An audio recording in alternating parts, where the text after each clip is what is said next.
I do appreciate it. Pleasure. Thank you. Okay, Deb.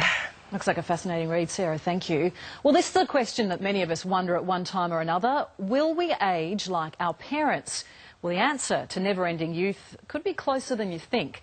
Joining us is one of the world leaders in anti-ageing and celebrity plastic surgeon, Dr. Vincent Giampapa. Thanks for joining us, Doctor. Nice meeting. My pleasure. Well, firstly, how important are genetics to the way that we age? Can we escape this DNA destiny, as it were? Well, you see, past medical opinion was that basically what your parents' genes were, you would be getting. The new opinion is really genes account for approximately 30% of our potential for being well or how we age.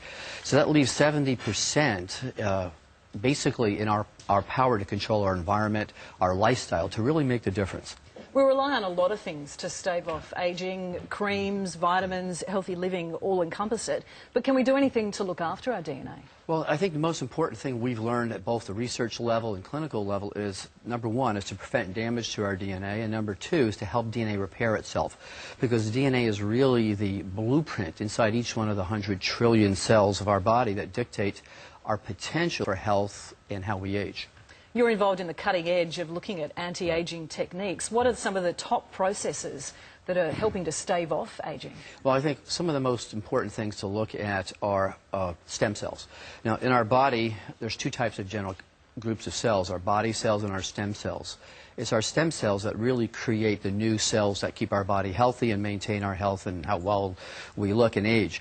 So those stem cells produce things called growth factors. And growth factors, now we know, are really the secret to keeping our body healthy at all levels and how we look, how we age, and particularly our skin.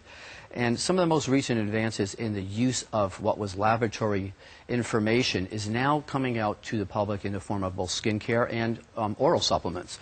And particularly the new Luminous product line that has come out with topical skincare using growth factors that actually allow our body to help heal itself or restore itself at the level of skin wrinkles and aging itself. Sounds extraordinary. And another technique that's being explored is organ replacement. It sounds fairly extreme to prevent getting old. How does that work? Well, you know, organ replacement is a whole nother type of area where we're starting to use the potential of stem cells.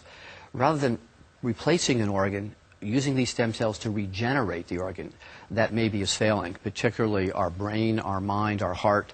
Stem cells are being used, in our skin for instance, stem cells are being used as a therapeutic mode to regrow new heart muscle, to restore your memory, and particularly on the surface of our body, the largest organ in our body is our skin. So it's being used there to help not just keep us looking young, but healthy. And finally, we were talking about cryogenics earlier. Yeah. Do you see a time where we might live, not forever, but perhaps for very extended times, and why would we want to? Well, you know, it's interesting because the cryogenics has been something we've known about for decades. In essence, we're already doing that. What we're doing now is collecting your stem cells and freezing them instead of your whole body.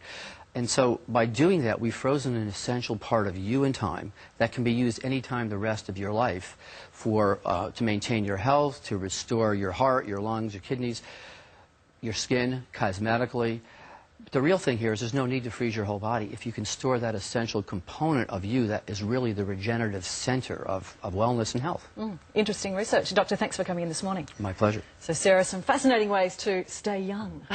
Thanks, Deb. Well, they've become Hollywood's most